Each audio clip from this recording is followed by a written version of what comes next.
Hello à toi, bienvenue dans ce nouvel épisode de l'Odyssée sabbatique. Avant de commencer, n'oublie pas de t'abonner et de laisser une note au podcast, ça m'aiderait beaucoup. Je te remercie. Alors, si tu écoutes cet épisode, c'est peut-être que tu te poses une question simple et pas anodine du tout. Cette question c'est, est-ce que tu as vraiment besoin d'une pause dans ta carrière ? Ou est-ce que tu exagères ? Dans les épisodes précédents, on a parlé de fatigue profonde, de saturation au travail, de point de rupture et même du bouton reset pour souffler. Aujourd'hui, on monte d'un cran. On passe du ressenti à la lucidité. Pourquoi ? Parce que, en toute honnêteté, un congé sabbatique, ce n'est pas un caprice, loin de là. Ce n'est pas une fuite non plus. Ce n'est pas une décision prise sur un coup de tête. C'est une décision qui est structurée, réfléchie. C'est une décision qui se prépare. Et surtout, qu'on le veuille ou non, c'est une décision qui se justifie. Alors aujourd'hui, je te partage ma méthode, ma grille d'analyse, celle que j'aurais aimé avoir avant de partir 9 mois en congé sabbatique. Il s'agit d'une grille en 3 parties. Donc, qu'on soit clair, ce n'est pas une grille pour dramatiser ou culpabiliser. C'est vraiment pour t'éclairer. Comme tu le sais, on fait germer l'idée du congé sabbatique pour que tu puisses passer à l'action en conscience. Alors installe-toi confortablement avec ta boisson chaude, ton plaid, voire même ton silence préféré. Respire, on démarre. Dans la première partie, le point que j'ai envie de te partager et que j'aimerais aborder avec toi, ce sont les zones de désalignement. Tu sais, ces choses qui nous font prendre conscience qu'il y a anguille sous roche, tu vois, qu'il est temps d'apporter du changement dans notre quotidien. Ici, je ne te parle pas de fatigue au travail en tant que tel ou de symptômes, comme dans les épisodes précédents. Cette fois-ci, on se penche sur la structure de ton système interne. Qu'est-ce que je veux dire par là, système interne, Sabine, qu'est-ce que tu me racontes ? De mémoire, je te l'ai dit dans le premier épisode, on est tous les miroirs des uns des autres. Et j'en suis convaincue. Toutefois, nous ne sommes pas tous programmés, formatés pareil sur notre rapport au travail. Et en même temps, tu me diras, l'éducation, elle est différente d'une personne à l'autre, et c'est ok.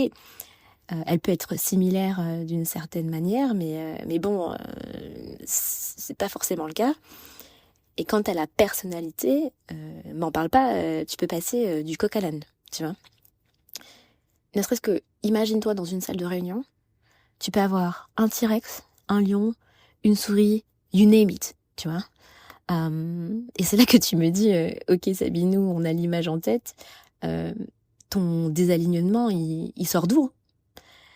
Eh bien, à mon sens, et par expérience, le désalignement que tu peux rencontrer, il survient quand tu évolues, mais qu'il y a un bug dans ton système. Tu vois, la mise à jour, elle ne s'est pas faite correctement, ou sinon, ça prend du temps pour démarrer, tu vois, ou redémarrer même. Et cette image que je viens de te donner, oui, encore une, elle se traduit par une question simple. Est-ce que ta vie professionnelle soutient la personne que tu deviens ? Je répète, est-ce que ta vie professionnelle soutient la personne que tu deviens ? Si c'est flou pour toi, c'est ok. Décortiquons ensemble ce que j'appelle les 4 zones de désalignement. Pour moi, tu as la première zone qui distingue ce que tu fais versus ce que tu veux faire. C'est là où tu te demandes, est-ce que je m'éloigne de mes envies, de mes passions, de mes centres d'intérêt ? Est-ce que je m'écarte de ma trajectoire ? Si tel est le cas, est-ce de manière brutale, silencieuse ? Comment t'arrives à distinguer ? Et si t'as répondu oui à au moins une de ces questions, alors d'où vient le déséquilibre ? Quelle est la source ? Tu vois ? Prends le temps d'y réfléchir. N'hésite pas à noter d'ailleurs, si t'as de quoi noter. ou même sur tes notes sur ton téléphone. La deuxième zone de désalignement, c'est tes valeurs versus ton quotidien. Est-ce que tu passes tes journées à faire des choses qui n'ont plus de sens? Tu sais, ces choses que tu fais par habitude, en mode Robocop. Et pourtant, tu n'es plus aligné du tout. Mais comme tu es sur le mode pilote automatique, eh bien, tu ne le vois même pas. Volontairement, je ne te donne pas d'exemple, car ça doit vraiment venir de toi. Analyse au peigne fin ce que tu fais en mode repeat et que tu n'aimerais plus faire, ou du moins autrement. Est-ce que ton travail actuel honore ou secoue, trahit entre guillemets, ce qui est important pour toi? Si je reformule, est-ce que tu sens qu'il y a un point de rupture au travail que tu fais en mode j'en ai marre de votre bullshit, mais genre vraiment j'en ai marre, arrêtez de me raconter des salades, ça suffit maintenant. Aïe aïe aïe, vraiment, quand tu arrives à ce stade, sauf qu'il peut, hein. Et en vrai, t'en auras même marre de lever les yeux au ciel. Tellement ton attaque là, d'une certaine manière. Allez, on avance avec la troisième zone de désalignement.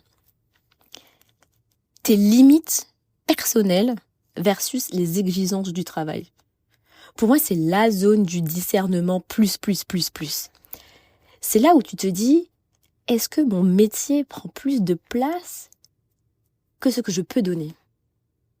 Alors attention, nuance, pas vouloir donner, hein. Non, je te vois, hein. Pas vouloir donner.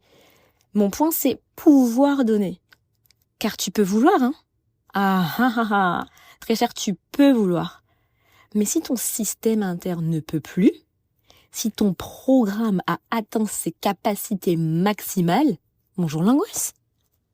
Tu crames. Tu t'écroules. Et le pire, c'est que tu ne le vois même pas. Tu le vois pas venir. Et pourquoi? Eh bien, parce que tu as la tête dans le guidon. Ah, moi-même, hein, je me revois. Hein. La performance par-ci, la performance par-là. Toujours plus. Tout va trop vite. Et en vrai, tu peux plus suivre le rythme. Et c'est ok, en fait, hein, de l'admettre. Hein. Je répète, hein, c'est ok d'admettre que tu perds pied. Qu'on se le dise, hein. Moi-même, je serais pas partie en congé sabbatique pendant 9 mois si j'avais pas perdu pied. Hein. Moi, je pose ça là. Hein. En tout cas, on arrive à la 4e et dernière zone de désalignement. Ici, il s'agit de ton rythme naturel versus le rythme imposé au travail. En tout cas, ce que je sais avec le recul, c'est que on n'est pas tous faits pour être Speedy Gonzales. Je le dis haut et fort, on n'est pas tous faits pour être des Speedy Gonzales. Pour te donner une idée, je me considère comme étant Speedy Gonzales dans ma manière de faire. C'est dans ma nature. Et puis même, tu vois, dans le nouveau job que j'ai à Amsterdam, dès lors que j'ai compris ce qui était attendu de moi, j'ai mis la 5e directe. En mode let's go. On n'a pas le temps de niaiser, ça y est là, c'est parti, on y va. Mais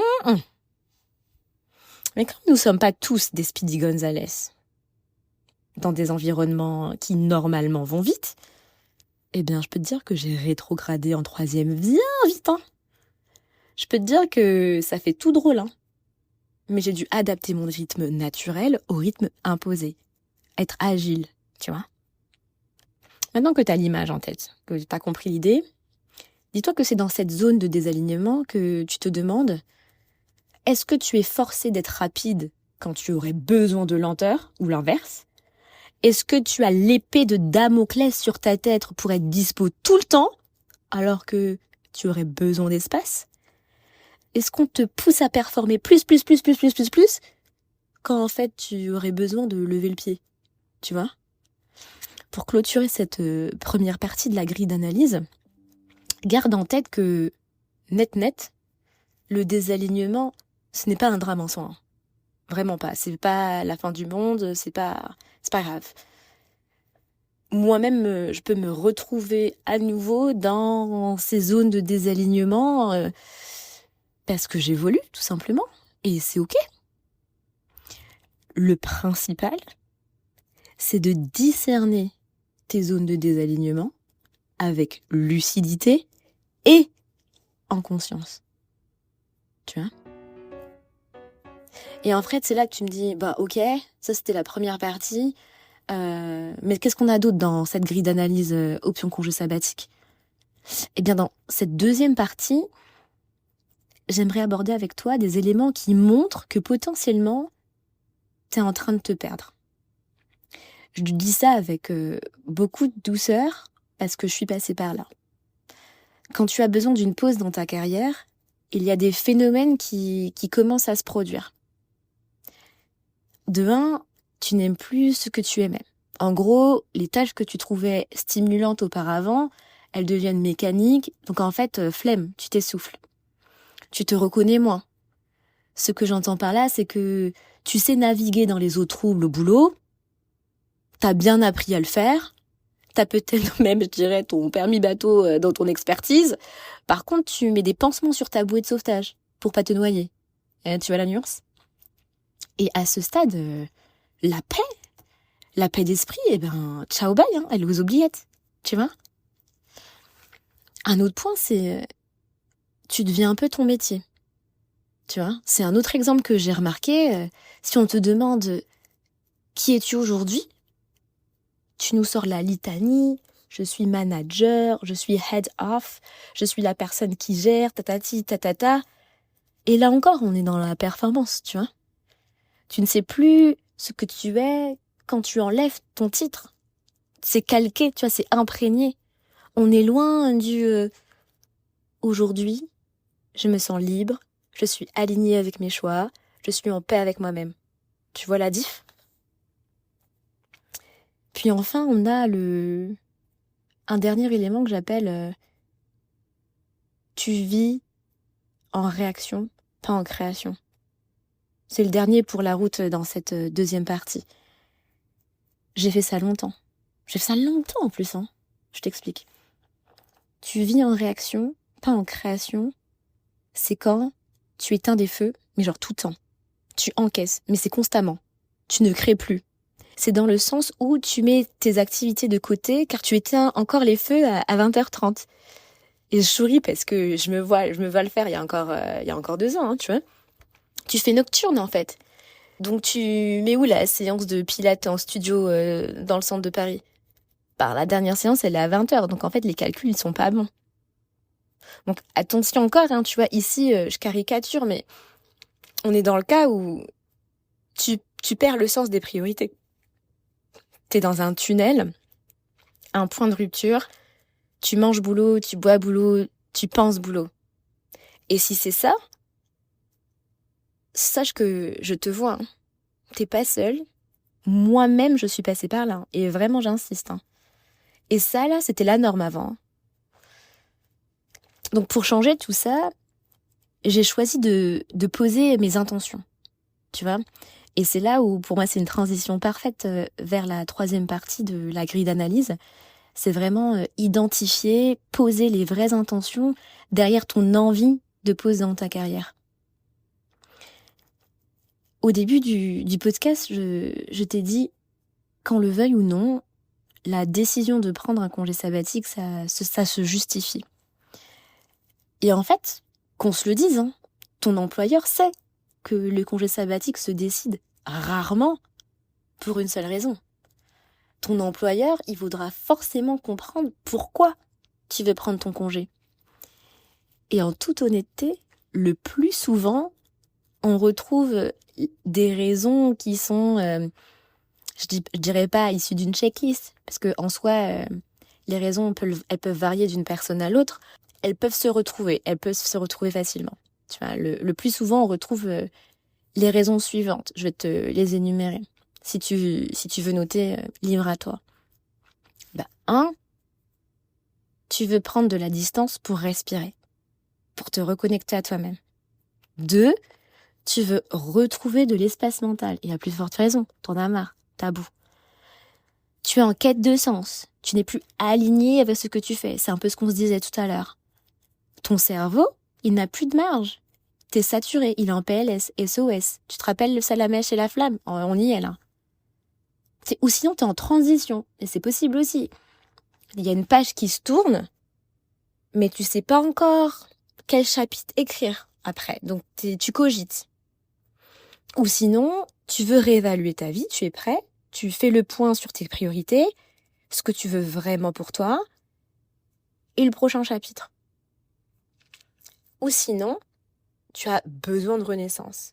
Et là, tu l'écris, tu le tamponnes même, tu as besoin de renaissance. Cette raison, elle est plus radicale à mon sens. Elle est plus profonde. Tu sais que ton cycle actuel, il est terminé. Là, ciao, bye. Tu as besoin d'un renouveau, d'explorer autre chose, hisser les voiles vers de nouvelles aventures. Clairement, moi, j'étais dans ça. Si tu te reconnais dans tout ça, c'est un signal clair. Hein. Ton système interne est trop petit pour la personne que tu deviens. Tu veux changer de calibre, mais pour le moment, tu es bloqué, faute d'espace dans ton disque dur. Pour imaginer un peu la scène de nouveau.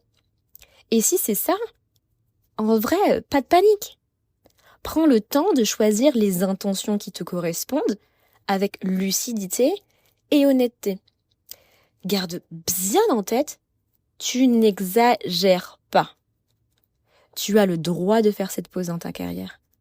Pourquoi? C'est ton histoire, c'est ton odyssée sabbatique. Tu décides.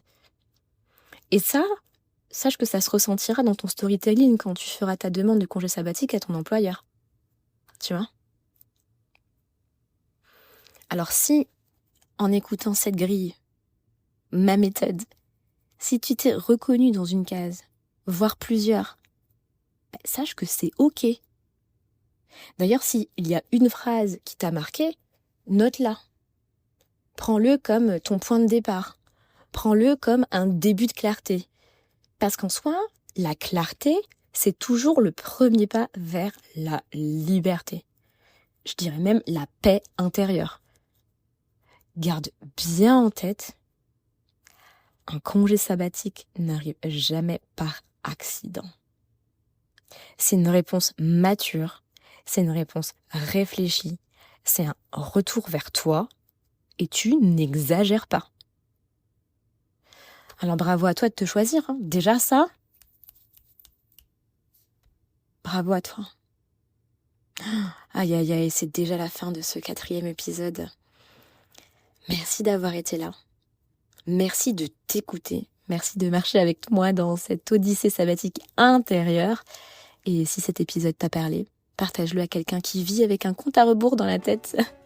Quelqu'un qui a besoin de cette méthode, de cette grille d'analyse pour avoir les idées claires. Et laisse une note, un avis, voire un commentaire au podcast. Ça m'aiderait beaucoup.